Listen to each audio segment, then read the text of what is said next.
Hello नमस्कार बच्चों, स्वागत है आपका आज के वीडियो में। आज मैं आपको पढ़ाने वाला हूँ कक्षा 10 की बुक गोल्डन रेज का चैप्टर 3 पॉजिटिव हेल्थ के क्वेश्चन आंसर। तो बच्चों, हालांकि ये जो लेसन है काफ़ी बड़ा है, तो सारे क्वेश्चन आंसर तो आज इस वीडियो में हल नहीं हो पाएंगे। फिर भी मैं आपको करीबन 10 प्रश्न और उनके आंसर समझाने की कोशिश करूँगा। तो देखिए बच्चों, पहला जो क्वेश्चन है वो है what do you mean by health. आपका हेल्थ से क्या मतलब है, यानी हेल्थ से आप क्या समझते हैं। तो हेल्थ क्या है? Health is a positive state. Health क्या है? एक पॉजिटिव स्टेट है। अब किसकी है ये? Not only of the mind, not only of the body, ना केवल बॉडी की but also of the mind, बल्कि माइंड की। अर्थात इसको हम यूं भी कह सकते हैं कि हेल्थ है वो एक पॉजिटिव स्टेट है, बॉडी और माइंड दोनों की। ठीक है ना? तो आ जाएगा health is a positive state not only of the body but also of the mind. It means, इसका मतलब है, यानी पॉजिटिव हेल्थ का मतलब है क्या है? इसका मतलब है कि बीइंग फिजिकली हेल्दी, कि वो आदमी फिजिकली हेल्दी होना चाहिए एंड फ्री फ्रॉम डिजीज, और बीमारियों से फ्री होना चाहिए, मुक्त होना चाहिए। इट मीन्स, इसका मतलब यह फीलिंग सेटिस्फाइड, कि वो आदमी सेटिस्फाइड होना चाहिए, संतुष्ट होना चाहिए बाई लिविंग रहकर in a clean and comfortable environment, कि वो आदमी संतुष्ट रहना चाहिए किसमें? क्लीन और कंफर्टेबल एनवायरनमेंट में रह करके संतुष्ट होना चाहिए, तभी जा करके वो हेल्दी होगा। दूसरा question, how can we remain mentally well. हम मानसिक रूप से स्वस्थ कैसे रह सकते हैं, यानी कि मानसिक रूप से ठीक कैसे रह सकते हैं। तो देखिए, मानसिक रूप से ठीक कैसे रहेंगे? वी कैन रिमेन, हम रह सकते हैं मेंटली वेल, मानसिक रूप से ठीक, व्हेन वी फील सेटिस्फाइड, जब हम संतुष्ट महसूस करेंगे। क्या है कि we can remain mentally well, हम मानसिक रूप से ठीक रह पाएंगे, व्हेन वी फील सेटिस्फाइड, जब हम संतुष्ट महसूस करेंगे, लिविंग रहकर in A comfortable and clean environment, जब हम एक आरामदायक और साफ वातावरण में रहकर सेटिस्फाइड महसूस करेंगे, संतुष्ट महसूस करेंगे, तो हम मानसिक रूप से ठीक रह पाएंगे। वी हैव मेंटल सेटिस्फैक्शन, और हम मानसिक संतुष्टि रखते हैं when we are in harmony and peace with our families, friends and neighbours, जब हम हमारे परिवार, मित्र और पड़ोसियों के साथ में एक शांतिपूर्ण और सौहार्दपूर्ण वातावरण में रहेंगे, तो हम अपने आप को मानसिक संतुष्टि रख पाएंगे, और तभी जाकर के हम मानसिक रूप से ठीक रह पाएंगे। तीसरा क्वेश्चन है बच्चों, व्हाट इज़ द क्वालिटी, क्या क्वालिटी होती है, क्या गुण होता है ऑफ एनवायरमेंटल कंडीशन, एनवायरमेंटल हालात के इन डेवलप्ड कंट्रीज, विकसित देशों में, कि विकसित देशों की जो एनवायरमेंटल कंडीशन होती है वो कैसी होती है। तो कैसी होती है? अच्छी होती है। तो आ जाएगा the quality of environmental condition in developed countries is good. देखो मैंने ये कहाँ से लिया है, ये यहाँ से ले लिया है द क्वालिटी से, ठीक है ना, और इज यहाँ लगा दिया है, इज गुड। ठीक है, दिस इज वाई, इसीलिए, दिस इज वाई का मतलब इसीलिए, पीपल ऑफ दीज कंट्रीज, इन देशों के जो लोग हैं एंजॉय कर पाते हैं बेटर फिजिकल हेल्थ, इसलिए वहाँ के जो लोग होते हैं, उन देशों के जो लोग होते हैं वो बेटर फिजिकल हेल्थ का एंजॉय कर पाते हैं। अगला क्वेश्चन, अगला है व्हाट इज़ द एडवांटेज, क्या लाभ है ऑफ एनवायरमेंटल कंडीशन, पर्यावरण की स्थिति का, इन डेवलप्ड कंट्रीज, विकसित राष्ट्रों में, कि जो विकसित राष्ट्र है उनकी जो एनवायरमेंटल कंडीशन अच्छी है, तो उसके फ़ायदे क्या हैं? फ़ायदे क्या हैं कि वहाँ के जो लोग हैं वो, आप चाहो तो ये भी उत्तर इसमें लिख सकते हो, पर थोड़ा सा अलग कर दें तो और अच्छा रहेगा। तो क्या है देखिए, environmental condition are important factors in deciding the physical well being of people. ये खास लाइन है इसमें कि एनवायरमेंटल कंडीशंस आर इम्पोर्टेंट, कि जो वातावरण की स्थिति है, पर्यावरण की स्थिति है, वो महत्वपूर्ण फैक्टर होती है, कारक होती है इन डिसाइडिंग, निश्चित करने में, the physical well being of people, लोगों की शारीरिक रूप से मतलब अच्छा होने में, निश्चित अच्छा होने का निश्चित होने में, मतलब निश्चित करने में इम्पोर्टेंट फैक्टर होता है। द एडवांस्ड कंट्रीज, और जो विकसित जो राष्ट्र हैं, जो अमीर जो राष्ट्र हैं, हैव क्लीनर एंड, वो ज़्यादा साफ और शायद आनंददायक एनवायरनमेंट रखते हैं देन, बजाय कि that is enjoyed by the developing countries, बजाय कि विकासशील देशों के लोगों के द्वारा जो आनंद लिया जाता है, विच डोंट एन्जॉय वेल, जो कि मतलब विकसित देश के जो लोग हैं वो आनंद नहीं ले पाते हैं सच ए क्लीन एनवायरनमेंट, इतने साफ वातावरण का। सो वी फाइंड, इसलिए हम पाते हैं इसलिए हम पाते हैं कि people in developed countries enjoy better physical health. इसलिए हम पाते हैं कि जो विकसित राष्ट्र के जो लोग हैं वो अच्छे स्वास्थ्य का आनंद ले पाते हैं देन बजाय कि the people living in developing countries. विकासशील देशों में रहने वाले लोगों के बजाय विकसित देशों के जो लोग हैं वो अच्छे शारीरिक स्वास्थ्य का आनंद ले पाते हैं। अगला question, how are the infectious disease be treated easily, कि जो संक्रमण से फैलने वाली बीमारियां उनका इलाज कैसे किया जा सकता है, आसानी से कैसे इलाज किया जा सकता है। तो diseases which spread through infection are called infectious disease. जो संक्रमण से फैलने वाली बीमारियां होती हैं उनको संक्रामक बीमारी कहते हैं।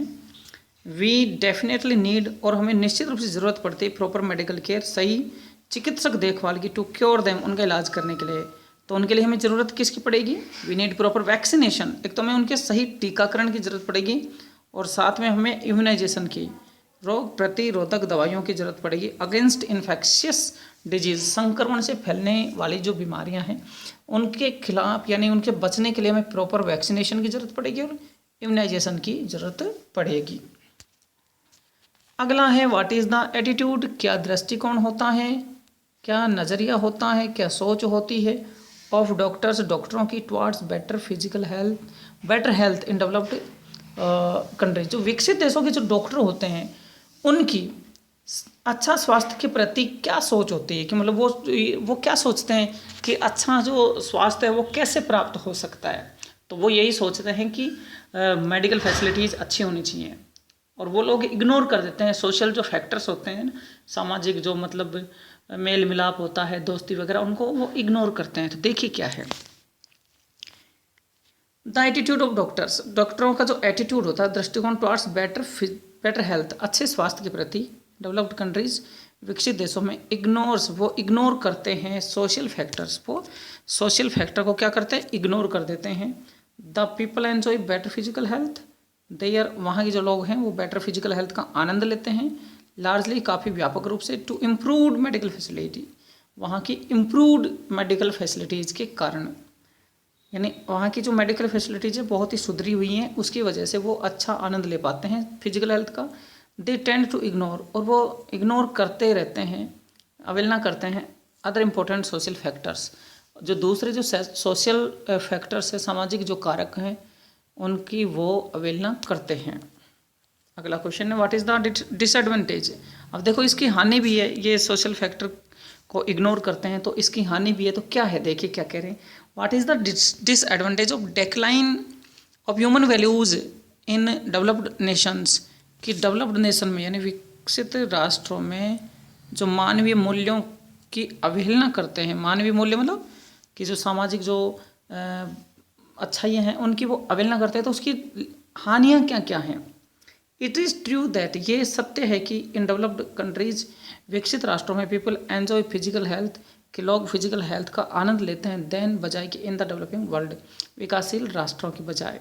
बट परंतु डेवलप्ड नेशंस हैव, लेकिन विकसित जो राष्ट्र हैं हैव द डिसएडवांटेज, वो हानि भी रखते हैं ऑफ डेक्लाइन, अवहेलना करने की, ऑफ ह्यूमन वैल्यूज़, की वहाँ ह्यूमन वैल्यूज़ का पतन हो रहा है, उसकी हानियाँ भी वो रखते हैं। क्या रखते हैं वो ही आ जाएगा कि द पीपल थे ये, और वहाँ के जो लोग हैं सफ़र करते हैं फ्रॉम कॉम्प्लेक्स प्रॉब्लम, जटिल समस्याओं का सामना करते हैं, जटिल समस्याओं से वे पीड़ित रहते हैं। दे बिकम इजी विक्टिम, वे आसानी से पीड़ित हो जाते हैं ऑफ मेंटल इलनेस, मानसिक बीमारियों के, वो आसानी से विक्टिम बन जाते हैं, पीड़ित बन जाते हैं मेंटल इलनेस, मानसिक बीमारियों के, एंड स्ट्रेस रिलेटेड डिजीज, और तनाव से संबंधित जो बीमारियां होती हैं उनके वो पीड़ित बन जाते हैं। दे हैव टू कंसल्ट, और उन्हें कंसल्ट करना पड़ता है, उनको परामर्श लेना पड़ता है। साइकियाट्रिस्ट सो ऑफन, मनोचिकित्सकों का कई बार उनको क्या करना पड़ता है, कंसल्ट लेना पड़ता है, परामर्श लेना पड़ जाता है, ये नुकसान है। अगला है हाउ आर द पीपल, लोग किस प्रकार से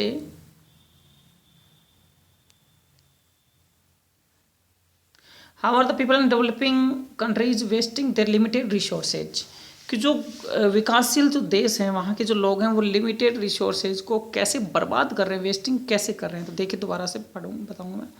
हाउ आर पीपल, कैसे लोग इन डेवलपिंग कंट्रीज, विकासशील देशों में वेस्टिंग बर्बाद कर रहे हैं, देर लिमिटेड रिसोर्सेज, सीमित संसाधनों को बर्बाद कैसे कर रहे हैं। कैसे कर रहे हैं देखिए, अनफॉर्चुनेटली, दुर्भाग्य से, the people in developing countries, विकासशील देशों के जो लोग हैं, आर वेस्टिंग बर्बाद कर रहे हैं, देयर लिमिटेड रिसोर्सेज, अपने सीमित संसाधनों को, बाई एपिंग नकल करके बर्बाद कर रहे हैं। किसकी नकल कर रहे हैं वो? The people of developed Nations, विकसित देशों के लोगों की नकल कर रहे हैं। विकसित देशों की नकल करके, यानी विकसित देशों के लोगों की नकल करके विकासशील देशों के जो लोग हैं वो अपने सीमित संसाधनों को बर्बाद कर रहे हैं। दे रिसोर्ट, वे प्रयास करते हैं, वो मतलब चाहते हैं, वो चले जाते हैं टू मेडिकल फैसिलिटीज़, वो मेडिकल फैसिलिटीज़ प्राप्त करने की इच्छा रखते हैं, to cope with even minor health problem, छोटी से छोटी हेल्थ प्रॉब्लम से निजात पाने के लिए भी। दे स्पेंड मोर मनी, और वो ज़्यादा पैसा खर्च करते हैं ऑन डॉक्टरों पर, एंड मेडिसिन, दवाइयों पर, देन द हेल्दी फूड, बजाय कि स्वस्थ भोजन के, and in improvement of their physical environment, और वो अपने फिजिकल एनवायरनमेंट को सुधारने के बजाय, हेल्दी फूड लेने की बजाय, अपना ज़्यादा से ज़्यादा जो पैसा है वो डॉक्टरों पर और दवाइयों पर खर्च कर देते हैं। तो ये क्या है? ये एक गरीब देशों के धन की बर्बादी है।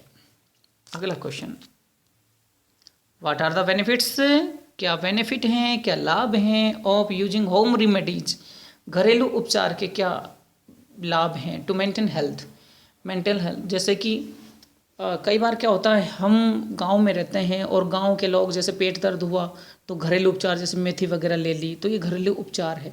तो ये घरेलू उपचार के फ़ायदे क्या हैं? तो देखिए क्या फ़ायदे हैं। इट इज़ बेटर, अच्छा होता है, if people in developing countries, ये अच्छा होता है यदि डेवलपिंग कंट्रीज के जो लोग हैं, use their indigenous simple home remedies, अगर वो अपने देसी घरेलू इलाज लेवें, टू सोल्व करने के लिए सिंपल हेल्थ प्रॉब्लम, सामान्य हेल्थ प्रॉब्लम को सोल्व करने के लिए। कि जैसे अभी मैंने उदाहरण दिया है ना, कि हल्का सा पेट दर्द हुआ, मेथी ली और पेट का दर्द खत्म। तो ऐसे मतलब जो सिंपल हेल्थ प्रॉब्लम, देखो जटिल की नहीं कह रहा हूँ मैं, सिंपल हेल्थ प्रॉब्लम है, उसको सोल्व करने के लिए घरेलू उपचार लेकर के वो मतलब क्या है, सेव कर सकते हैं ए लॉट ऑफ मनी, बहुत सारा पैसा सेव कर सकते हैं, बचा सकते हैं। दे शुड आल्सो लर्न, और उन्हें सीखना चाहिए, the value of good nutrition, अच्छे पोषण की का मूल्य भी समझना चाहिए, फॉर हेल्थ, स्वास्थ्य के लिए, उन्हें स्वास्थ्य के लिए अच्छे पोषण का महत्व समझना चाहिए। अगला क्वेश्चन क्या है, how can the body signal help, कि जो बॉडी सिग्नल है हमारे जो बॉडी सिग्नल करती है कि भूख कब लगी, कब ज़्यादा खा लिया, ये सारी सिग्नल्स होते हैं, तो इनसे क्या फ़ायदा होता है, कैसे मतलब हेल्प करती है इन अचीविंग गुड हेल्थ को प्राप्त करने में। जो बॉडी सिग्नल्स है वो हमारी कैसे मदद करती है, तो कैसे करती है, देखो मैं आपको बताऊंगा कि बॉडी सिग्नल आपका सही है तो भूख लगते ही आपको पता चल जाएगा, है ना। तो और पाठ में आपने पढ़ा भी था कि कई माएँ ऐसी होती हैं जो मतलब बच्चों को खिलाती हैं, वो यूँ नहीं खिलाती कि बच्चों को भूख लग रही है, वो यूँ खिलाती हैं कि खाने का टाइम हो गया, ऐसे तो मतलब उसका जो बॉडी सिग्नल है वो काम करना बंद कर देता है। तो यहाँ पूछ रहा है कि बॉडी सिग्नल हेल्प कैसे करता है, तो देखिए body signals can help, body signal मदद करता है अस हमारे इन अचीविंग गुड हेल्थ, अच्छा स्वास्थ्य प्राप्त करने में, बाय इंडिकेटिंग, दर्शाकर या सूचित करके, टू अस हमें, the right time to eat, एक तो वो बताएगा कि खाने का समय क्या हो गया, करेक्ट अमाउंट ऑफ फूड, और करेक्ट अमाउंट यानी सही मात्रा, भोजन की सही मात्रा टू ईट, खाने के लिए, एंड दस इनेबल अस, और वो हमें सक्षम बना देता है to get proper and timely nutrition, सही और सही समय पर क्या पोषण लेना है वो भी मतलब जानकारी के लिए हमें सक्षम बना देता है, and to keep our body and healthy, मतलब हमारे बॉडी एंड हेल्दी, हमारे शरीर को मतलब सही रखने के लिए, बॉडी हेल्दी आएगा, यहाँ बॉडी एंड हटा सकते हैं कि हमारे शरीर को हेल्दी रखने में हमारी मदद करता है वो। ठीक है, वापस ले लेते हैं इसको कि जो बॉडी सिग्नल्स हैं, अभी मैंने उदाहरण दिया था, बॉडी सिग्नल क्या होते हैं, बॉडी सिग्नल ये होते हैं कि पता चल जाना भूख कब लगता है, ज़्यादा तो नहीं खा लिया, ये सारी छोटी छोटी चीज़ें हैं, ये बॉडी सिग्नल्स हैं।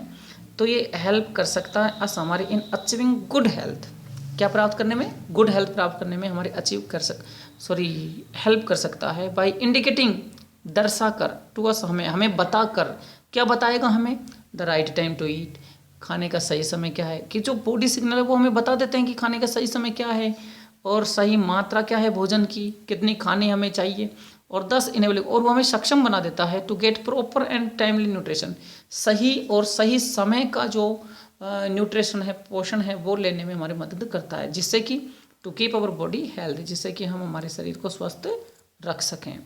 तो ये थे बच्चों करीबन 10 क्वेश्चन आपके लिए पॉजिटिव हेल्थ से, और अगले क्वेश्चंस भी मैं आपको समझाने की पूरी कोशिश करूँगा।